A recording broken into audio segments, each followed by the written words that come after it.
On vous souhaite la bienvenue à ericlatour.com. Dans quelques instants, on vous parle des activités qui vont se tenir tout au cours de l'été dans le centre-ville, dans le Vieux-Saint-Jean, entre autres un été chaud. D'ailleurs, la programmation, le détail de la programmation sera dévoilé le dimanche 1er juin en après-midi à la place publique à l'occasion d'une grande fête et d'un barbecue. Mais d'abord, parlons de NASCAR parce que Jocelyn Fecteau de Mont-Saint-Grégoire a participé à vie à sa première course en Ontario le week-end dernier. Il a même terminé la course, mais il a terminé 14e sur 28. C'est dans la série Canadian Tire. On le reçoit à l'instant.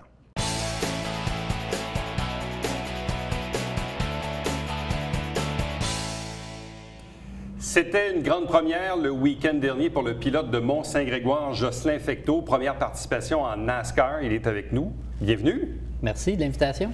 Bien, en fait, une question toute simple. Comment devient-on pilote de NASCAR? Parce qu'évidemment, on sait que tu roules ta bosse dans le domaine de la course automobile, mais comment on devient pilote de NASCAR? Écoute, c'est pas de devenir, ça prend comme... On part comme n'importe quoi, on part dans quelque part pour y arriver. Je te dirais que ça a été beaucoup par influence et passion. Ça prend beaucoup de passion également.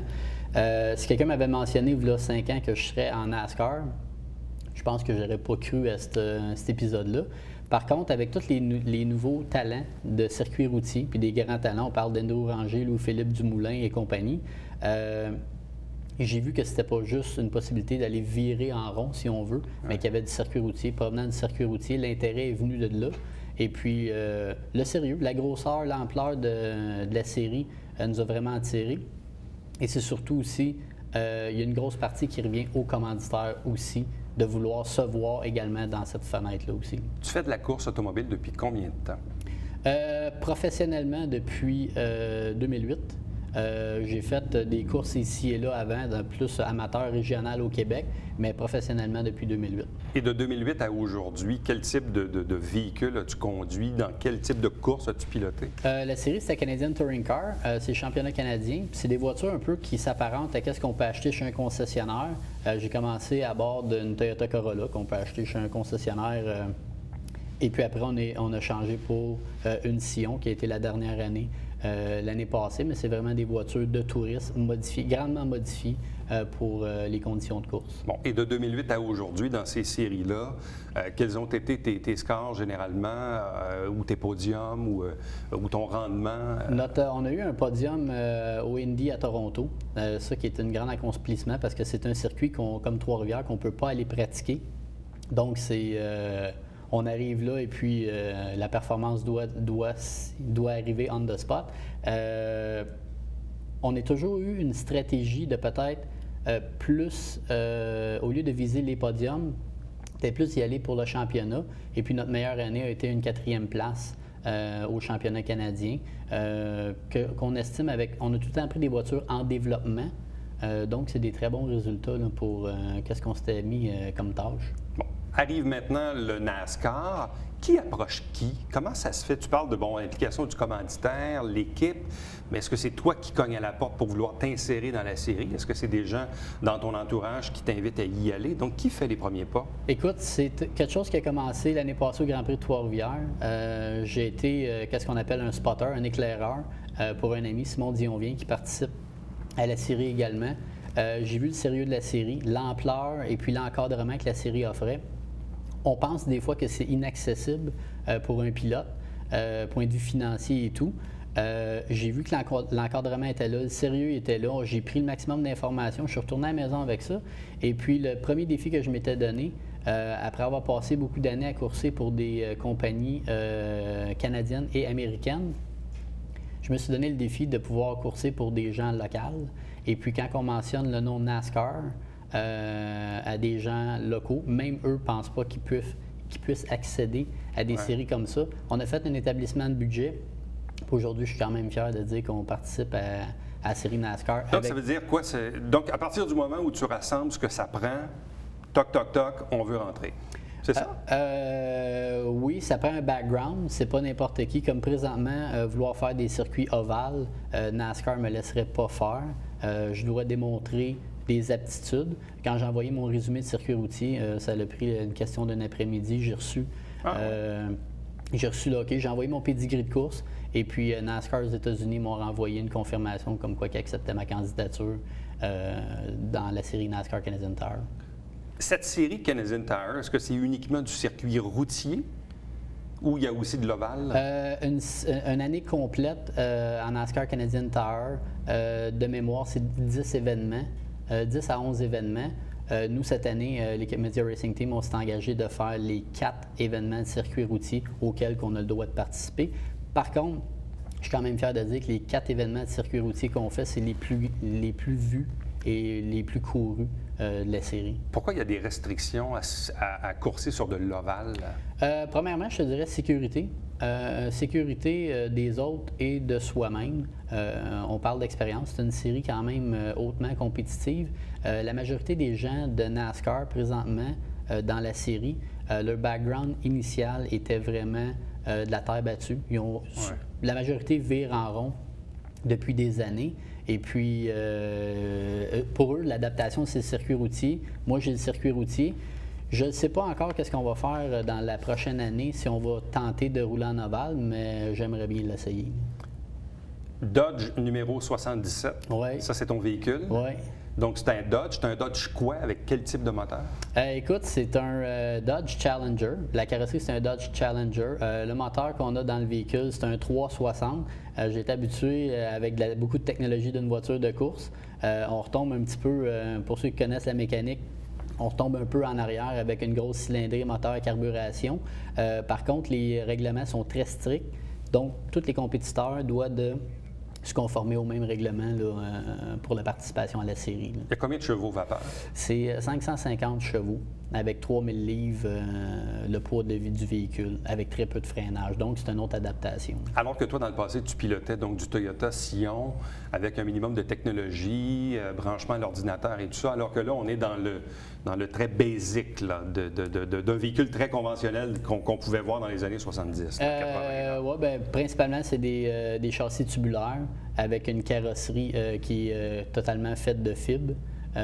Qui rencontre les specs là, de NASCAR, mais c'est pas rien d'apparent. C'est un Challenger, mais si on mettrait une voiture de production et celle-là, il y a quand même des différences. Bon. Quand tu as commencé les qualifs, ce que j'ai compris, c'est que tu avais mis du ruban sur la grille en avant, c'est ça? On était à Mosport, puis c'est un endroit très montagneux. Il faisait très froid. Ces moteurs-là ont besoin de chaleur pour bien performer. Et puis, on a pris la chance de mettre un peu plus de ruban adhésif pour bloquer l'entrée d'air, pour garder de la chaleur. On a été en attente un petit peu trop longtemps, donc on a embarqué sur la piste. Quand je suis arrivé à mon taux lancé, la voiture surchauffait. Au prix que les moteurs valent, malgré la technologie, on a décidé de prendre la bonne décision puis de la rentrer au puits. Bon, est-ce que ça te pénalise dans ce temps-là au niveau de la qualif? La seule pénalité que j'avais, c'est que je suis parti en fond de peloton parce qu'on n'a pas pu inscrire un tour rapide. L'avantage, c'est que j'ai pu préserver parce que les pneus qu'on qualifie, on se doit de prendre le départ avec la course. Donc, on a trouvé un petit avantage à ce moment-là. Dimanche, vous étiez combien sur la grille de départ? On était 28. Je prenais la 28e place au départ. Il y a 4 personnes, 4 compétiteurs qui étaient à l'avant, dont un gars comme Andrew Ranger qui avait signé la pole, qui a dû amener des modifications à la voiture, donc il partait de l'arrière. Donc j'ai parti de la 24e place au total. Puis on a eu une belle surprise. Au final, on a pris le drapeau à Dami en 14e position. C'était un petit peu plus... le premier objectif qu'on s'était donné, c'était le drapeau à damier, mais avec une position comme ça, c'était quand même intéressant. Ton premier objectif, dans le fond, c'était de finir la course. Point. Écoute, c'était... Pas une première, là? C'était vraiment l'objectif ultime. À quoi tu attribues le fait que tu as terminé 14e? La stratégie. On a pris une stratégie de seulement rentrer au puits pour mettre de l'essence, de garder les mêmes pneus. J'ai une équipe qui est nouvelle avec moi, avec 2 personnes expérimentées en NASCAR qui connaissent les rudiments, les règlements et ainsi de suite. Puis on a pris le pari de juste mettre de l'essence. Il y a eu en masse de drapeaux jaunes pour permettre de préserver la voiture et de franchir la ligne d'arrivée à 14e place. Sur un circuit autoroutier, on peut atteindre quelle vitesse? Au maximum? À Mosport, on peut prendre 300 km/h, quasiment 300 km/h dans ce véhicule-là, sur le long droit à l'arrière du circuit. Et 300 km/h dans un Dodge Challenger NASCAR versus une Toyota ou une Scion, c'est quoi la différence en termes de confiance, de contrôle du véhicule? Écoute, tous les pilotes pourraient dire qu'on a une capacité d'enregistrer beaucoup de données sur les circuits. Le plus dur pour moi, ça a été de J'ai des points de repère sur le circuit Amosport. C'était ma zone de freinage. Il a fallu que je me garde une grande réserve pour freiner beaucoup plus tôt à cause du poids du véhicule. On arrive beaucoup plus vite et puis on a beaucoup plus de poids à freiner. Fait que ça a été une adaptation, sûrement qui m'a coûté une couple de secondes durant le week-end. Sur les 28 comme toi qui partaient, bon, tu parlais d'Andrew Ranger, est-ce qu'il y avait d'autres têtes d'affiche également que les gens connaissent? Louis-Philippe Dumoulin qui était là. Il y avait Simon Dionvien qui était un Québécois. Il y avait Luc Lesage, un autre Québécois. On avait Marc-Antoine Camiran, un autre Québécois, un gars qui a gagné plus de 10 courses au Grand Prix de Trois-Rivières. Puis on avait les gars comme DJ Kennington qui a gagné l'année passée. C'est vraiment un beau peloton. C'est quoi la différence entre le NASCAR Canadian Tire puis ce qu'on appelle le Nationwide ou les autres séries de NASCAR? Je te dirais que la série NASCAR Canadian Tire, c'est plutôt une série qu'est-ce qu'on appelle home track.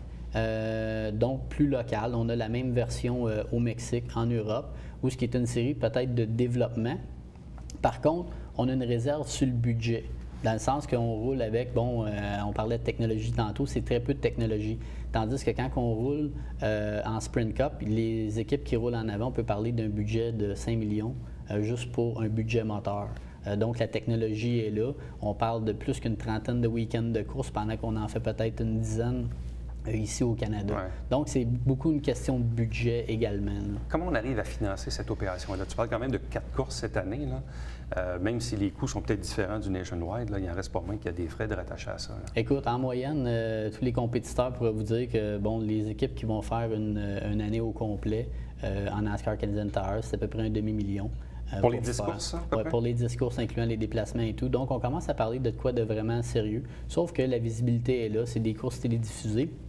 Mais pour qu'est-ce qui est de notre engagement, on parle environ d'un budget pour les circuits routiers avec le développement et tout, d'à peu près entre 80 et 100 000 $. Puis avec des entreprises locales, des entreprises québécoises qu'on a, on a réussi à ramasser les fonds suffisants pour participer. Prochaine étape? Prochaine étape, c'est au début juillet à Icare, en Mirabel, qui est un circuit encore que je connais. Tous les circuits qu'on va faire cette année, c'est des circuits que je connais. Beaucoup moins rapides, beaucoup plus techniques. Pavé différent. C'est un tarmac d'aéroport, c'est du ciment.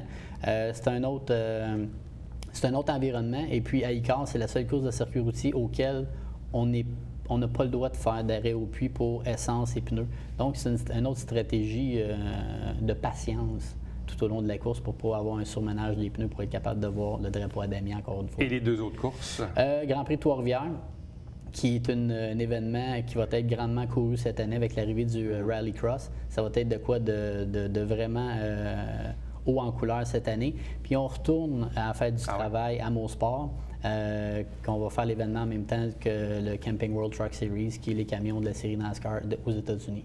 Donc des événements hautement visibles. Là. Jocelyn Fecteau, merci beaucoup. Félicitations. Merci beaucoup. Bonne chance. Merci. Restez avec nous puisqu'au retour, on vous parle de la panoplie d'activités cet été dans le Vieux-Saint-Jean.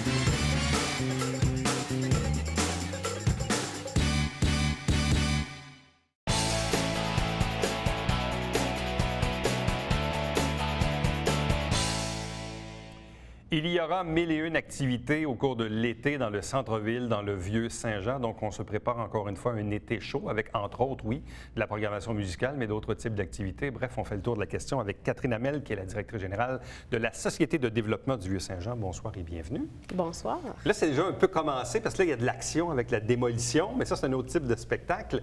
Mais en même temps, ça symbolise le fait qu'il va se passer de quoi dans le centre-ville dans les années à venir. Là, il y a l'expropriation, la démolition, éventuellement le pont, l'enfouissement des fils, l'entrée nord, l'entrée sud. Mais au travers de ça, malgré les travaux qui vont s'échelonner sur quelques années, il y a encore de la vie dans le centre-ville. Il ne faut pas l'abandonner, surtout pas maintenant. Tout à fait. Il ne faut vraiment pas l'oublier. Et je vous dirais, ça tombe dans le concret. Là, les gens attendaient ça depuis longtemps. Là, c'est concret. On est content. Mais pendant que ça va se faire, la vie continue. On a des commerçants dans le centre-ville, on a une belle dynamique qui est présente. Il faut la conserver, puis il faut la maintenir en place, même l'augmenter pour que quand les travaux vont être faits, puis que tout va être, comme on dit, merveilleux, bien, on n'aura pas de retard. Bon. Au cours des dernières années, les gens ont beaucoup connu et reconnu Rue Principale, qui est devenue la Société de développement, comme étant l'organisme qui produit là, les spectacles, entre autres sur la place publique et dans d'autres parcs également. Pour ce qui est de ce volet-là, vous allez procéder à un lancement prochainement? Oui, tout à fait. Le lancement officiel de l'été chaud, cette année, on y va avec une nouvelle formule. L'événement de lancement va être le 1er juin. Donc, c'est un dimanche en après-midi. Et c'est vraiment, on va avoir et la conférence de presse qui va annoncer la programmation de l'été chaud, mais à ça aussi, on va faire une fête. Donc, c'est un barbecue festif, gâteau, hot dog. On veut inviter non seulement les médias, mais aussi la population. Et on veut donner le coup d'envoi à cet été-là qui va être festive. Donc, dimanche 1er juin Oui. en après-midi, Tout à fait. à la place publique, Oui. dévoilement de la programmation avec un barbecue. Et Barbecue, tout, on va même aussi avoir des previews, des spectacles qu'on va avoir cet été. On va avoir quelques artistes qui vont être présents, qui vont nous donner juste un petit avant-goût de ce qui s'en vient pour l'été. Au total, vous allez présenter quoi? Une soixantaine d'événements, là, en tout compris? Oui, pour c'est cette ça? année, on a annoncé une soixantaine d'activités, donc qui va s'échelonner sur les 7 jours de la semaine. Pour ce qui est des détails, bien, je vous invite à venir le 1er juin pour les connaître. Bon. Pour ce qui est de la place publique en tant que telle, Oui. à quoi les gens doivent-ils s'attendre cet été? C'est-à-dire, est-ce que ça va être le midi, est-ce que ça va être le soir, est-ce que ça va être la fin de semaine? Bref, votre grille, sans dévoiler les détails évidemment, mais les spectacles vont être présentés à quel moment durant la semaine à la place publique? À la place publique, on en a autant de soirs pour la semaine. Le week-end, on va en avoir 2 jours. On va en avoir aussi samedi soir. Ça va être, cette année, c'est très varié. Donc, on tient à dynamiser le centre-ville à plusieurs moments dans la journée. C'est sûr qu'en semaine, c'est principalement le soir. On va probablement avoir des choses sur l'heure du midi pour aussi rejoindre les travailleurs.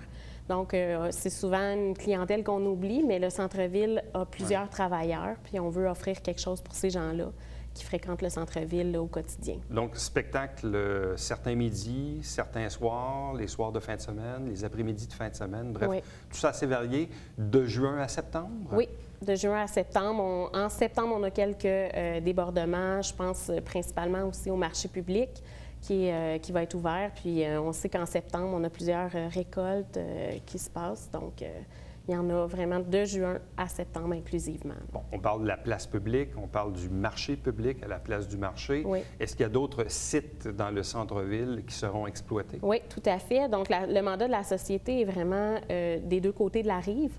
Donc, on a aussi le parc Honoré-Mercier du côté d'Iberville et on a aussi le parc Félix-Gabriel-Marchand du côté de Saint-Jean, là, derrière le palais de justice. Donc, d'autres sites qui seront exploités Oui, durant l'été? tout à fait. Il y a aussi, je pense par exemple au Rendez-vous des Arts. Donc, cette année, l'été chaud fait une collaboration avec le Rendez-vous des Arts. Donc, c'est la place du Quai aussi qui va être dynamisée. Donc, Parlant de la place du Quai, parce que ça, c'est un beau retour pour les plus vieux d'entre nous. On l'avait vécu dans les années 90. Le retour de la Fête nationale et de la Fête du Canada, Oui. ici même, sur la place du Quai. Oui, tout à fait. Donc, ça, pour nous, c'était une excellente nouvelle quand on a entendu ça. Je vous dirais qu'on a même dit, si on veut, milité pour que ça revienne dans le centre-ville parce que non seulement c'est excellent pour nos commerçants, c'est bien que ça se passe dans le centre-ville, mais c'est aussi parce que le centre-ville, c'est un patrimoine. On veut que les gens reviennent au centre-ville. Les feux d'artifice sur la rivière, on s'entend que c'est quelque chose qui est impressionnant. Puis c'est à la fois aussi une marque de Saint-Jean-sur-Richelieu. Donc, il y a des gens qui faisaient le déplacement pour venir voir cet événement-là, puis on veut maintenir ça, là. Parce qu'on s'en rappellera, dans les années 90, on avait fait ça à la place du Quai. Après ça s'est promené au Cégep. Il y a eu ici là, le parc Jerry Boulet, là. Oui. Mais là, évidemment, avec les travaux l'année dernière, on a repoussé ça à l'aéroport.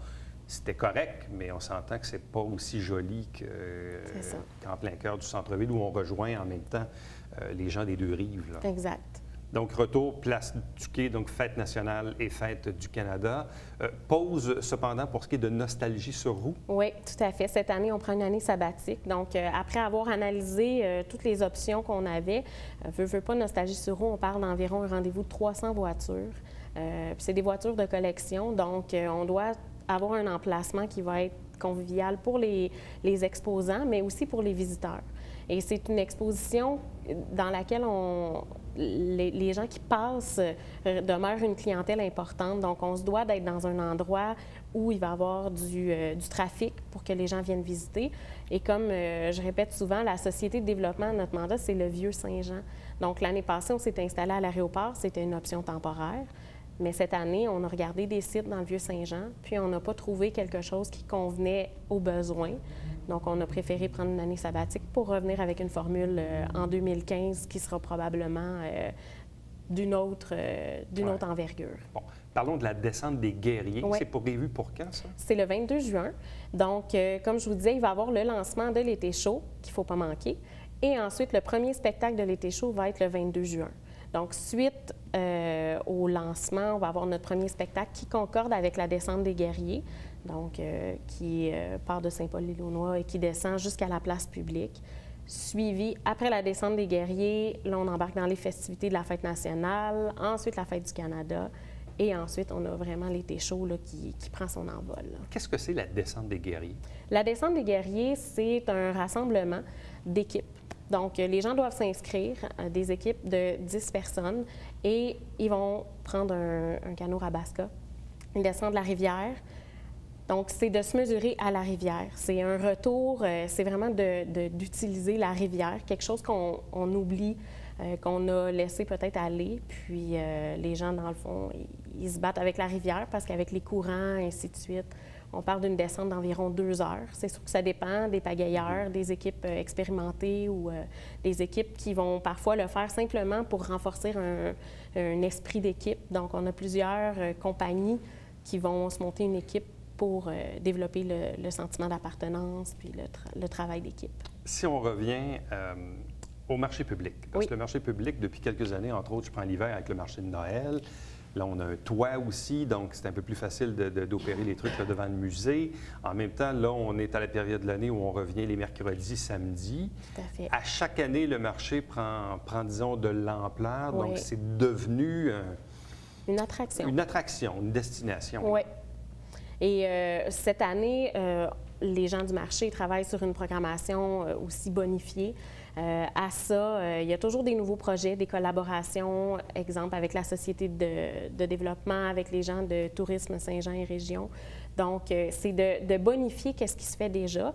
Donc, à la base, les gens vont au marché public pour aller chercher des fruits, des légumes, des produits du terroir, des choses comme ça. Mais on veut aussi que les gens y restent puis ils consomment, puis qu'après, ils poursuivent leur petite marche dans le centre-ville, puis pourquoi pas assister à un spectacle en même temps et faire de ce déplacement-là une expérience client qu'ils vont partager. Et ensuite, bien, on va attirer des nouvelles personnes dans le centre-ville. Bon, parce que pour le reste, quand même, il y a plusieurs commerçants, des restaurants, des bars, des terrasses. Oui. Donc, les gens sont invités, bien sûr, à se présenter. Si on revient à l'été chaud, évidemment, dans la mesure du possible, quand il fait beau, c'est magnifique. Quand il y a présage d'averses, Oui. quelles sont les contraintes auxquelles vous êtes confrontés dans l'hypothèse, malheureusement, où il pleut, où il fait Nous, averse? on essaie toujours de garder ça là, jusqu'à la dernière minute. Donc, dans les dernières années, on s'entend que la température est très variable. On peut avoir une averse, ensuite un gros soleil. Donc, c'est quelque chose qui est regardé sur une base très précieuse. Puis, maximum, on se donne à peu près 3 heures avant le spectacle. Donc, nos spectacles en soirée, habituellement, sont à 7 heures. Donc, à 4 heures, la décision se prend. Et de là, si jamais il y a un spectacle qui est annulé ou, dépendamment des spectacles, parfois, on va avoir un plan B. Bien, ça, on va le communiquer, soit en ayant des gens prêts à la place publique pour rediriger les gens, ou simplement en l'annonçant sur les réseaux sociaux, les boîtes vocales. On essaie de faire aller tous les réseaux. Est-ce qu'il y aura quelques têtes d'affiche? Cette année, on a quelques surprises À venir. à venir, le 1er Dévoilement juin. le dimanche 1er juin en après-midi à la place publique, donc dévoilement de la programmation d'un été chaud de la Société de développement du Vieux-Saint-Jean. On a fait le tour? On a fait le tour. Je vous dirais les petites nouveautés cette année. Plusieurs en ont entendu parler, donc Fleurisson-le-Vieux. Oui, on c'est invite les gens, autant les résidents que les commerçants, à fleurir les devantures. Donc, c'est pignon sur rue pour ensuite faire un concours que les gens viennent voir le centre-ville fleuri. À part ça, on travaille sur une éventuelle vente trottoir pour le mois de juillet. Donc, des projets. Puis, on invite les gens vraiment à nous communiquer s'ils ont des projets, des idées. Donc, nous, on veut faciliter ça puis bonifier tout ce qu'il y a dans le centre-ville. Donc, vous allez voir, donc ça va bouger. 1001 activités cet été dans le Vieux-Saint-Jean, dans le centre-ville. Oui, il y a des travaux, mais c'est surtout pas le temps d'abandonner et de venir faire son tour souvent. Merci beaucoup. Merci. Restez avec nous puisqu'au retour, on vous présente notre Bavière quotidien.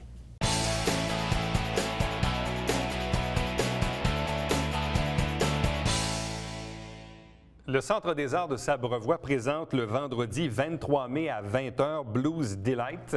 Donc, c'est un rendez-vous pour les amateurs de blues, évidemment. À chaque semaine, on vous présente une émission qui résume les travaux du Conseil de ville. L'émission s'appelle Saint-Jean-sur-Richelieu. Vous avez la grille horaire à l'écran. Également, ne pas manquer tous les dimanches matins, 9h30, en direct, c'est le Télébingo avec 3 500 $ en prix, dont la carte pleine qui est à 2 000. Il y a une trentaine de dépositaires dans la région pour acheter vos livrets. Les livrets sont 8,50 $ chacun.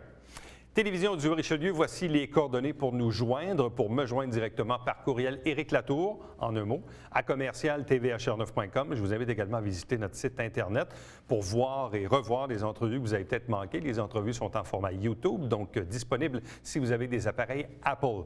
Également, vous pouvez nous suivre et nous aimer sur Facebook et sur Twitter.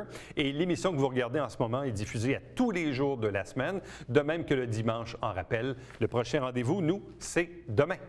Bye-bye.